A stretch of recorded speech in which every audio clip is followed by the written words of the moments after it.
Olá, boa noite a todos. Estamos no 83º Encontro dos Médicos Poetas com a Adriana Brasil, que vai falar sobre a bailarina médica, uma história inspirada.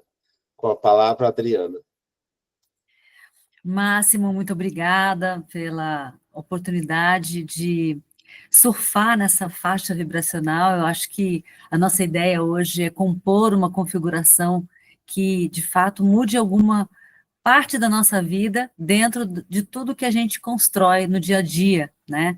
Então, a minha intenção hoje, né, e eu compartilho com vocês, é trazer, se de fato alguém aqui tem o mesmo sentimento que eu tive, que se sinta à vontade para transmitir, para falar, para interromper e para viver a partir de hoje, a partir de um exemplo, porque eu sempre acho que a vitória de um valida a vitória de todos, né?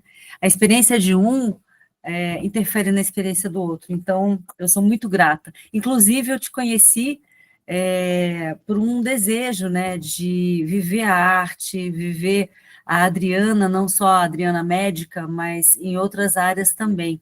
E eu nem sei como é que a gente se conheceu, mas eu sei que parecíamos irmãos há muitos anos, né? Então, eu te agradeço por essa oportunidade de estar aqui com essa galera. Esse resgate é muito recente, então eu falo do alto da onda, de tudo que está acontecendo. Talvez fosse até mais interessante falar disso do ponto de vista do futuro, né? Porque muitas coisas estão andando, estão caminhando, mas eu tive a oportunidade de dançar muito. Meu pai era militar também, assim como o pai da colega anterior, a Carla, né? E, e ele me levava ao balé, então eu tenho uma memória recheada de amor, né? Porque meu pai era muito próximo, e eu até me emociono porque ele morreu há pouco tempo, né? Mas ele me levava. Então a gente morava no Rio de Janeiro, ele me levava no balé e ficava esperando ali na Praia Vermelha terminar aquela aula, e depois ele ficava admirando aquilo e falava o quanto aquilo trazia o olhar daquela menina tímida, daquela menina introspectiva, quase autista que eu era na época, né? Então, realmente fazia muito sentido para mim. Não era só dançar, era uma forma de eu me comunicar e estar no mundo, na minha timidez, né? E eu fui dançando muito e eu fui me desenvolvendo muito na dança, porque era o lugar onde eu me via. E os anos foram passando, viagens, festivais, e tudo mais, né? E aí entrou um chamado no meio do caminho, né? Que foi a medicina, que eu queria participar de forma mais ativa da vida das pessoas, eu queria fazer diferença na vida das pessoas. E com muita precocidade, né? As coisas aconteceram na minha vida. Eu sempre fui muito boa em vestibular, passei em primeiro lugar na Unicamp com 16 anos, e aí eu fui apresentada a um morto, né? Enquanto que eu estava em busca dos vivos, né? Então, a medicina, ela costuma começar de uma forma infeliz, que são os cadáveres, né? Então, ali já foi um choque, né? E essa vida adulta, diante da morte, já foi se perguntando um monte de coisa. E a minha forma de receber isso foi trazendo a sobriedade de forma muito precoce, a responsabilidade, comprometimento em lidar com corpos, né, me trouxe, de alguma maneira, uma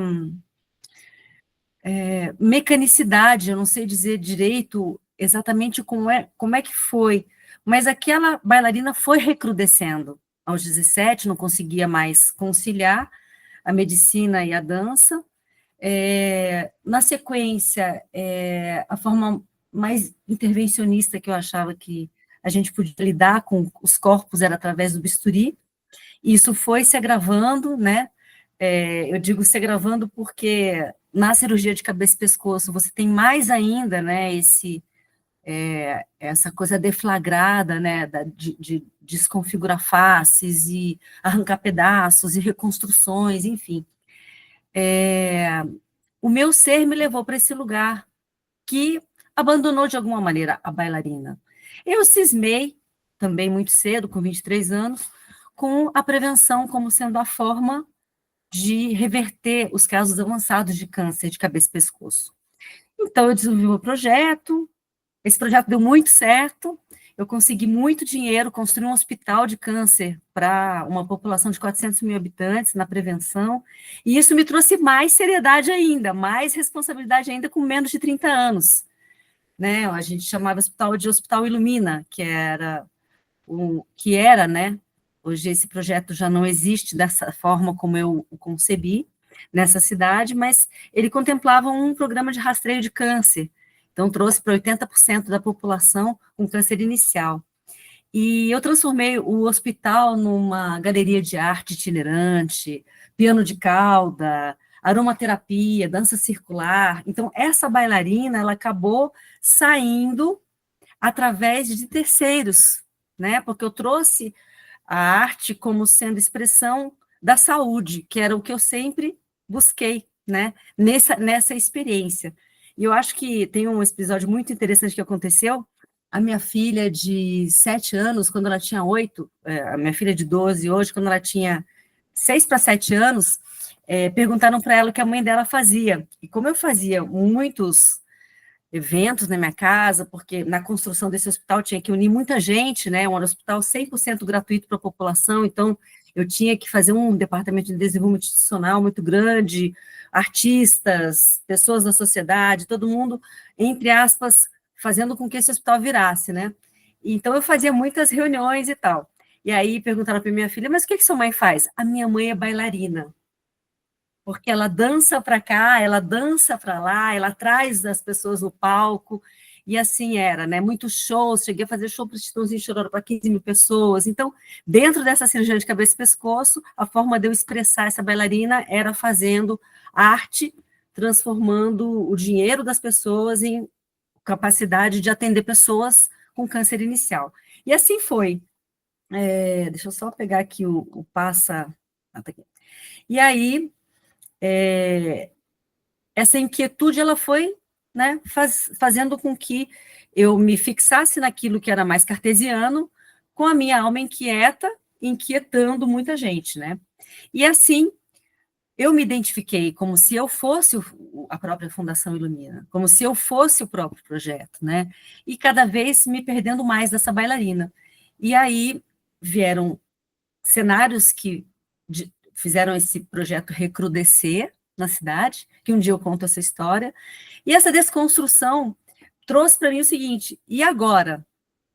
Quem é você? Né? E eu tive que trazer a proposta, a intenção, a decisão de desidentificar, né? Quem sou eu se não sou o projeto, né? E aí foi essa retomada pelo lúdico, por tudo aquilo que movimentou, na verdade, essa coisa. Eu me mudei para São Paulo há 2 anos e falei, então tá, então já que eu não consigo transformar aquilo em arte, eu vou transformar minha medicina em arte, em cada atendimento, em cada forma de dança com o outro, né? E fui pedindo para o universo me trazer esse lúdico de volta, né? E aí eu sempre tropeçava, eu moro aqui do lado do Instituto Anacan, que é um instituto de balé, jazz, contemporâneo, muito estabelecido em São Paulo, e eu, de alguma maneira, tive como se fosse aquele choque de realidade, né?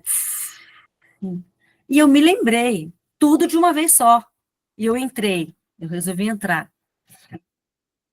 E aí eu fiz uma aula experimental, porque me falaram, faça uma aula experimental, eu só queria ver o ensaio, né? E eu comecei a fazer a primeira aula de balé depois de 30 anos. E quando aquela música tocou, e quando aquele ar da sala parou, eu chorei. Chorei. Eu vi o meu pai, eu vi a Praia Vermelha, eu vi a sapatilha de ponta, e eu me vi fora do chão, como se não houvesse um peso, como se eu fosse um pássaro, como se eu tivesse leve novamente. E aí eu estava com saudade de mim. Onde foi que eu tinha me escondido, mas eu tinha me preservado, para que nesse momento eu pudesse renascer. E assim foi. Eu fui devagar, e a mente pensava, dentro de mim os movimentos aconteciam, mas o corpo não respondia mais, né? E foi indo devagarinho, com as pessoas com muita paciência, porque também a gente que é da medicina, a gente não pode errar, né? A gente tem uma cobrança interna muito grande, e na dança você precisa errar. Se você não errar, você não consegue acertar, né? Então, esse ego gigante de quem faz muita coisa, de quem desenvolve muito, teve que trazer uma neutralidade, porque eu precisava errar tudo de novo. Apesar de eu me lembrar como se dançava, o meu corpo já não era mais o mesmo e ele não respondia, né? Além disso, eu tive que, e eu já vinha no trabalho, né, de me desligar do julgamento alheio. Quando você constrói um hospital e esse hospital, de alguma maneira, não prossegue do jeito que você imaginou, você precisa se desligar daquilo que os outros acham, né? E para que a gente desconecte desse ego gigante, você tem que entender que você não é o centro. Então, quando você erra no balé, quando você erra no contemporâneo, quando você erra no jazz, você tem que entender que não tem ninguém olhando para você, na verdade. Ninguém está olhando para você, ninguém está preocupado se você errou, se você acertou, cada um está pensando na sua própria dança. E aí a gente vê que a forma melhor de dançar é deixar que algo maior que a gente se manifeste. Nesse divino dessa casa que nos foi emprestada, porque não é nossa, ela só foi emprestada. E aí eu aprendi sobre flexibilidade. A flexibilidade é construída todos os dias um pouquinho, ao mesmo tempo que a resistência, porque um pé que não põe sapatilha de ponta mais, quando põe de volta, ele está mole. Então, a resistência também é importante, né? Tem que ter uma amorosidade absurda, porque se você não se permitir, você não vai. Você tem que se perdoar, porque você erra o tempo inteiro na dança.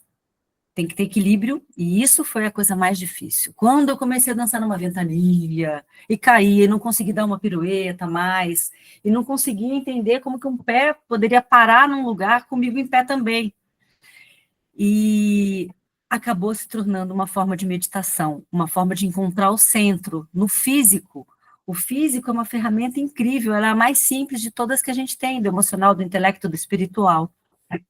E essa bailarina finalmente acordou. Calcei a sapatilha, fiz o coque, me reconheci, eu falei, essa sou eu, depois de tanto tempo escondida num cargo,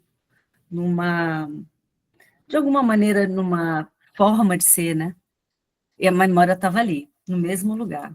Isso foi se reencontrar, foi assim que eu me reencontrei, depois de precisar me desidentificar. E, ao mesmo tempo, eu faço parte de um grupo sufi, não sei se vocês já ouviram falar, o sufismo, né, no Ocidente é uma coisa bem diferente, não é mais a mesma coisa que era no Oriente, mas eu gosto muito de um poeta persa chamado Rumi, e num livro que ele escreve, Masnavi, ele fala, e isso faz muito sentido para mim, a dança, né, dança, quando estiver quebrado, dança se arrancou a ferida do peito e os curativos queimam em chamas, dança na meia-noite da alma, dança, quando ninguém estiver olhando, dança, quando tudo parecer perdido, dança, e permita que o amor encontre o caminho através de ti. E foi assim que aconteceu. Então, eu provoco vocês nesse momento. O que é que te move, né? Talvez não seja dança, talvez seja uma outra coisa, mas eu tenho certeza que a tua criança sabe responder essa palavra, essa resposta, essa pergunta. A minha criança ficou guardada, eu não fiz perguntas para ela, não tem como a tua criança te falar se você não pergunta, né? E esse foi o movimento que me resgatou. Qual é o movimento que te resgata? E se a gente não sabe por onde começar, né? E essa é a Adriana desequilibrada que caía, né? Tem 3 leis que a gente fala no SUFI, que regem todas as outras 48 leis do universo, né? Tudo é movimento, mesmo que não seja do nosso corpo. Todo movimento, ele tende a ser cíclico, pode ver. E todo ciclo tende a ser harmônico, se a gente não atrapalhar. Então, o corpo é uma grande ferramenta. E o meu professor, hoje, que é o meu preferido, né? É o Renan Banov. Ele é um grande coreógrafo, queridíssimo, né? E muito peculiar. Um dia ele disse uma coisa que me tocou demais, né? Que foi, dançar é colocar em movimento o tecido que recobre os nossos sonhos, para que a alma flua. Então, essa coisa de, parece que a gente realmente tem um tecido, né? E ele recobre tudo isso. Se a gente entender essa dinâmica, né, do movimento e colocar esse tecido em movimento, ainda que não seja através da dança, entender que a vida é movimento, talvez a gente traga um médico melhor, a gente traga um médico mais conectado, com mais propósito, entenda mais o que é realmente fluir, né? E eu termino aqui, que eu sei que eu estou no 29 do segundo tempo, colocando minhas redes sociais em movimento também, porque comunicação, para mim, é uma forma de amor, né? Cada vez menos técnico, cada vez menos focado, cada vez mais amplo, nessa amplitude que é a humanização da medicina, e esse caminho a gente precisa fazer, a gente precisa ser para o outro aprender, a medicina com muito mais como educação, muito menos como só ciência, né? Que eu acredito que é o que a dança está me ensinando. Então, queria abrir para perguntas, não sei se eu excedi no tempo, máximo, teria muito para falar, mas eu entendo que a gente precisa só configurar aqui, né? Excelente, Adriana, parabéns, viu? Linda apresentação. Bom, vamos abrir para perguntas, por favor, Vera. Levantou a mão. Boa noite, doutora Adriana. Eu estou, além de encantada, emocionada, porque esse seu resgate de memória afetiva me traz muitas outras memórias, também referente à dança. Eu não sou médica, eu sou bacharel em Direito, trabalho com arbitragem e mediação, e mediar problemas também é se reconhecer neles. Eu quero muito conversar com você, ter a oportunidade de aprender com você.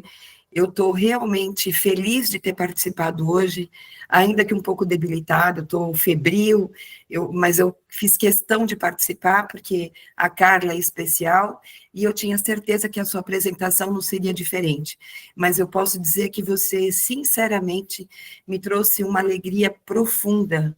Então, parabéns pelo seu trabalho. Eu não tenho nada a perguntar, porque eu tenho muito a aprender. Então, eu quero muito poder conversar com você, agradecer a todos, desculpa pela minha voz mais uma vez, e obrigada, Máximo, por me permitir participar. Excelente, Vera, obrigado, viu? Quer fazer alguma resposta, Adriana? Uma Olha, consideração? a Vera é dessas pessoas que na reunião são sempre muito gentis e generosas, né? Porque ela integra, porque ela se coloca junto da gente, né? O tempo inteiro a gente fica olhando as carinhas daqui e ela vive junto. Então, eu acho que isso é viver o presente. É um estado meditativo, Vera. Obrigada por você estar presente. Com P maiúsculo. Obrigado, Adriana. Por favor, Letícia. Oi, Adriana, tudo bem? Parabéns pela apresentação. E a gente vive esse resgate, né, da nossa identidade, porque a jornada como médica, de fato, faz isso com algumas pessoas, né? A gente se afasta de algumas características nossas, né? Eu também, durante a faculdade, precisei parar de pintar, só fui voltar a pintar depois que já tinha me casado. E a gente, quando vê essas histórias se repetindo, né, de olha, mais uma amiga, mais uma colega que encontrou o seu ponto, que estava ali desligado e que completou novamente, né? Porque eu costumo perceber que a gente vive como se fosse a síndrome do membro fantasma. Parece que falta algo, e quando a gente se reencontra, a gente vive essa completude, né? Então, assim, primeiro, então, eu quero dizer que me conectei muito com a sua história, né? Passei por coisas parecidas em relação a esse reencontro também com a arte, e agradecer por essa expansão, né, porque a gente expande domínio todas as vezes que a gente encontra um colega médico tendo tempo de se dedicar e de viver a arte da maneira mais sublime que existe, que é sem o compromisso de ter a arte para negócio, né? Então, assim, e aí a gente consegue viver esses momentos aqui do nosso grupo de muito crescimento, de muita elevação. Muito obrigada. Excelente, Letícia, obrigado. Gisele, por favor. Obrigada, doutora Márcia. Doutora Adriana, sua fala foi emocionante, muito lhe agradeço, não só a história do seu auto-reencontro, mas a maneira como você a expôs aqui para nós. E aí, quando você fala que foi apresentada a um morto e eu buscava a vida, eu não pude, eu imediatamente voltei a um conto do escritor James Joyce, no livro de contos, Os Mortos, The Dead, mas no Brasil tem uma tradução, Os Vivos e os Mortos, porque nesse conto, os vivos e os mortos estão ali no mesmo ambiente, nas lembranças, na memória diária e no existir cotidiano, né? Então, foi uma conexão direta. E também do poema E Agora, José? Eu não sei se esse é o título do poema do Drummond, mas E Agora, Adriana? E agora? Então, muito obrigada pelos poemas também que você trouxe do sufismo, e só te parabenizar pela grande mulher que você é e pela narrativa que você nos trouxe de maneira corajosa, porque você aqui está se desnudando para nós. Então, agora eu te desafio a escrever isso em poesia. Obrigada. Eu que agradeço, Gi. E eu só queria falar uma coisa, Máximo, que eu me pergunto, de todas essas coisas, né, eu me pergunto aonde foi que dormiu, né, essa bailarina, essa poetisa, essa escultora, essa artista, durante 30 anos, né? Então, assim, quando as pessoas falam no recalque, eu acho que eu entendi o que é o recalque. O recalque faz que a gente faça um monte de maluquice na vida, porque você recalcou aquele negócio, entendeu? E aquilo é uma coisa meio inexplicável. Eu gostava de escrever poesia também. Eu fui a melhor redação da Unicamp com 16 anos em medicina. Imagina, entrevista para a Folha de São Paulo. Então, a gente não sabe o que é bênção e o que é maldição, né? Porque acontece um negócio desse, todo mundo fica feliz, o pai acha ótimo, e aí eu me ferrei, quer dizer, é um negócio assim, eu preferia ter tido um ano sabático, né? Então, assim, onde é que esconde? E assim, quando você abre esse baú, sai um montão de coisa, né? E você fala, eu vou precisar de 100 anos para viver isso que está acontecendo agora, né? E aí as pessoas falam que você está com 52, eu falo assim, não, eu estou com 2, eu não estou com 52, estou com 2 anos de idade, né? Então é muito interessante isso, e a gente se apoia muito quando a gente se expõe, eu acho. Não tem como você não ser apoiado e não apoiar quando você é sincero consigo e com os outros, né? Então, obrigada. Excelente, Adriana. Por favor, agora, Graça. Parabéns, viu, Adriana? Amei. Olá, boa noite. Adriana, que espetáculo. Eu estou encantada. Eu me vi em várias situações, assim como as colegas aí citaram, mas eu observei algumas coisas, vindo até da Carla, né, a questão de escolhas, que a gente não para muito para praticar escolhas de pensamento, isso é importante também. Mas quando você entrou pelo lado do balé, da bailarina, do erro, do acerto, eu voltei quando eu patinava, era bailarina, né, sou patins, e a questão de não se sentir julgada, a parte mais importante da vida. Eu preciso dizer antes que eu tenho 68 anos, para responder a tua pergunta, quando você colocou aqui que dançar é fluir na vida, e o que foi que te resgatou, né? Qual é o resgate, o que te resgata? Durante a vida inteira e até agora, eu fui fazendo exatamente o que você disse, a gente vai atropelando e ouvindo algumas coisas, e resistindo, e lutando, e batendo na porta da resiliência até se encontrar. Então, a minha pergunta para mim mesma foi, né? Aonde foi? O que te resgata? O que te resgatou? Eu diria para você que foi a medicina. Eu passei 60, vamos ler, eu tenho 68, eu passei 65 anos tentando entender o que era a vida, e eu fui me encontrar na medicina. Então, agora é assim, onde estava essa médica que eu serei, que eu ainda não sou, mas eu ainda serei. Então, eu me encontrei nesta médica, nessa medicina que eu serei, daqui a mais 2 anos. E volto para aquele teu poema do dançar é como rezar, não é? Que você citou que a dança, se tiver quebrado, dance, né? E segue-se o poema, que eu não o copiei inteiro. Mas isso me trouxe para minha mãe, e eu gosto de citar isso em todas as falas que digo, e minha mãe, ela dizia o seguinte, isso, há 60, 70 anos, minha mãe me ensinou o seguinte, se tiver ruim, cante, se piorar, dance. Então, isso vai de encontro ao que você estava citando. Se estiver quebrado, dance. Se estiver chorando, dance. Quando ninguém estiver olhando, se estiver olhando. Enfim, a dança te cura, a dança é a arte, a música faz isso com você, né? Então, enquanto eu te ouvia, você me voltou também para uma coisa que eu prezo muito, que é o movimento. Hermes Trismegisto diz isso, não é? Uma das leis de Hermes tudo é ritmo, tudo é movimento.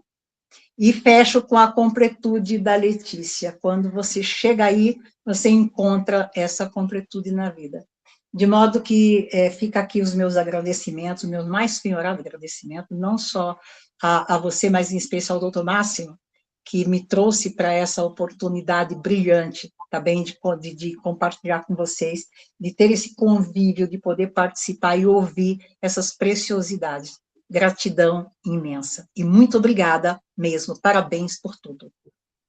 Obrigado, Graça. Muito legal. Alguma consideração, Adriana? Não, a Graça falou muito bem no Hermes Trismegisto, né, que ele conseguiu traduzir muito bem essas 3 leis, né? Então, ele depois desmembra as 3 leis para as 4 esferas, né? Terra, ar, água e água. Então, ele vai desmembrando tudo isso. Se a gente traz isso para a nossa vida, o que não pode é ficar parado, entendeu? Então, assim, a gente precisa fluir. Eu entendi muito isso agora, porque quando eu coloquei o corpo em movimento dentro da dança, as outras partes da minha vida que precisavam movimentar e que não era lógico, não era racional. Se eu mexer nisso, vai dar naquilo, como um cirurgião, né? Você simplesmente põe em movimento e a roda vai começando a girar em espiral ascendente. Então, é uma experiência mesmo, a gente precisa experimentar o movimento para entender. E a coisa mais fácil de colocar em movimento é o corpo, né? As outras coisas são mais difíceis, mas elas acompanham as espirais, elas se acompanham. Excelente. Muito interessante essa questão do movimento, né, Adriana? Eu também gosto muito de dança, eu fiz um bom tempo de tango, e realmente é muito especial, né? Acho que atualmente eu estou mais com o esporte, mas foi muito interessante. A Patrícia tinha levantado a mão, quer falar, Patrícia? Eu levantei a mão, mas eu estou até colocando no chat, porque é algo que fecha um pouco em elogio a ambas e uma vontade de debater mais sobre a apresentação das duas, porque eu fico agradecida de tanto aprendizado, de tanta riqueza. E, assim, ainda completando, assim, essa questão do corpo, né, a gente, quando depara com o limite do nosso corpo, e eu voltei a fazer aula de dança também há 6 anos atrás, depois que tinha sido mãe, e quando eu percebi que eu não tinha mais o tempo de reação como tinha antes, né? Que você vê isso justamente assim, como que dança o adolescente, o jovem, e quando você dança depois que você passou dos 40 e não continua dançando durante a vida, né? Diferente da Cláudia Raia, por exemplo. E aí, você perder esse time, você sentir o envelhecimento, bate forte, né? Mas a gente pensa, não, mas eu não estou aqui para sentir isso, eu estou aqui para sentir as outras coisas, porque no início, até esse travar de pensar, poxa, eu não vou executar esse exercício aqui, porque essas meninas que estão junto comigo aqui, eu fui fazer balé fitness, que na verdade é um exercício, e aula de fit dance. Então, pense, entre aquelas meninas ali de 18 anos, fazendo... E eu ali querendo me divertir, mas encontrando esse julgamento meu, nem do outro, porque ali estava todo mundo se jogando, e eu ficava prestando atenção em mim no espelho, e só na hora que eu falei assim, gente, pelo amor de Deus, se eu ficar olhando que meu rebolado tá muito aquém dessas meninas, que eu não vou conseguir acompanhar essa aula. Eu não vim aqui para provar que eu sou uma dançarina, mas eu quero tornar vivas as palavras que eu não consigo verbalizar através do meu corpo, que eu acho que é isso que a dança também consegue resgatar, as coisas impalavráveis, né? Mais uma vez, obrigada. Excelente, Letícia, obrigado. Adriana, alguma consideração? Não, ela classificou direitinho, porque a primeira coisa é você aprende a se perdoar por você não ser mais aquela bailarina pluripotencial, com todo o colágeno nas articulações do mundo, né? Joanete, problema de coração, problema na bacia. Você vai e você fala assim, não, espera aí, calma aí. Eu tô aqui para quê?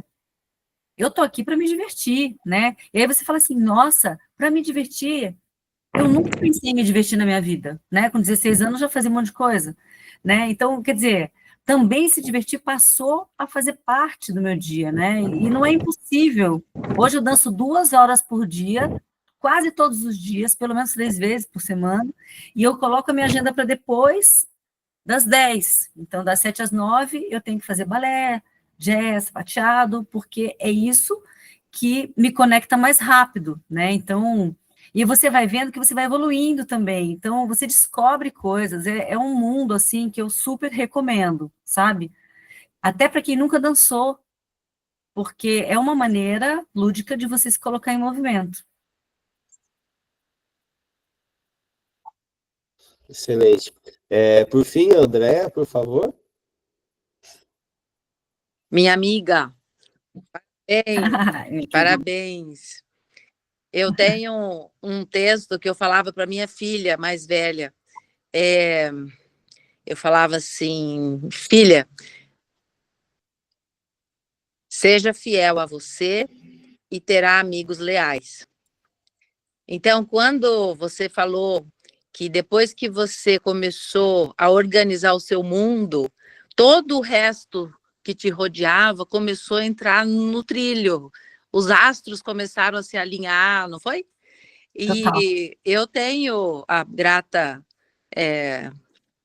eu tenho uma gratidão muito grande de poder fazer parte da sua vida, e eu percebi muito isso. Mas, particularidades à parte, eu quero enfatizar que o que mais faz a gente até encontrar o que a gente veio fazer nesse mundo, é o fato da gente colocar a nossa criança para brincar. Ela precisa brincar. Porque se a nossa criança não brinca, nós temos 3 pessoas aí dentro do nosso corpo. Uma criança, um adulto e um idoso. E você falou que por muito tempo, né, desde a época dos cadáveres, o seu adulto foi acionado e muitas vezes o idoso mantinha a sua postura sisuda. E a criança, ela estava gritando aí dentro. Então, de uma maneira até oriental de ser, né, de saber dosar diariamente o tanto que a criança precisa brincar, para que depois que ela brincar, aí é o adulto que toma conta e o velho tem a serenidade. Eu percebo isso na sua vida, e eu, só para ilustrar mesmo o que foi já falado, que é o que eu acho mais importante que a gente tenha, é saber que a nossa criança, por mais cronologicamente que estejamos avançados, ela sempre vai estar dentro da gente, e ela que vai fazer com que nós tenhamos vida e estímulo, como é que diz, quando a pessoa fica excitabilidade pela vida, até os 120 anos, que é quando a gente ainda pode viver. Então, é a qualidade de vida quem traz é a criança. Parabéns, Adriana, você encontrou a sua criança e o fato de você expor incentiva e estimula e faz com que as pessoas percebam que elas têm de ir atrás da sua própria criança para poder ter esse entusiasmo que a gente percebe no teu olhar que não tem idade. Excelente, André. Obrigado, viu? Adriana, alguma consideração? A Andréia é minha irmã, né? Que eu não tive, que eu encontrei depois de muito tempo. Então, a gente tem vivido esses desafios aí, né? Juntas, e a presença dela na minha vida tornou muitas dessas coisas possíveis, né? Porque todo mundo conhece a Andréia aqui, sabe o que é ser uma pessoa extraordinária, né? Então, André, obrigada, né? E a gente vai juntar, isso é só o começo, né? Isso é só o começo. Excelente, muito obrigado. Gostaria de convidar a nossa convidada surpresa para fazer um encerramento poético. Por favor, Márcia. Boa noite, sempre é muito bom estar com vocês. Eu me chamo Marcetele Coelho, eu sou presidente da Sobrame São Paulo, que é a Sociedade Brasileira de Médicos e Escritores, e eu vou ler um poema de minha autoria que tem sintonia com a experiência de vida tão emocionante que a Adriana falou para a gente. E eu intitulei Imortais. Os sonhos não morrem. Enfrentam entraves do corpo e da mente, superam barreiras que o destino não viu, dissolvem a angústia de uma alma dolente que assombra a saudade, que não desistiu. O tempo sustenta o correto caminho, reverte as vertentes, destaca os sinais. Em grupo é mais fácil, melhor que sozinho. Partilha que soma, duplica, refaz. Sonhar acordado, recanto da lida, restaura a energia do mundo real. Um simples desejo, ilusões, fantasia, a louca utopia da paz mundial. Os sonhos são sopros do que o íntimo almeja, divina alavanca, esperança motriz, diversos formatos, a mesma viceja, ingênua querência de ser mais feliz. No embalo da vida, se a dança termina, o sonho rodeia, escolhe outro par. Orquestra se afina e fascina a menina que apanha os anseios espalhados no ar. A menina sou eu, e eu ainda acredito nas setas brilhantes dos meus ideais.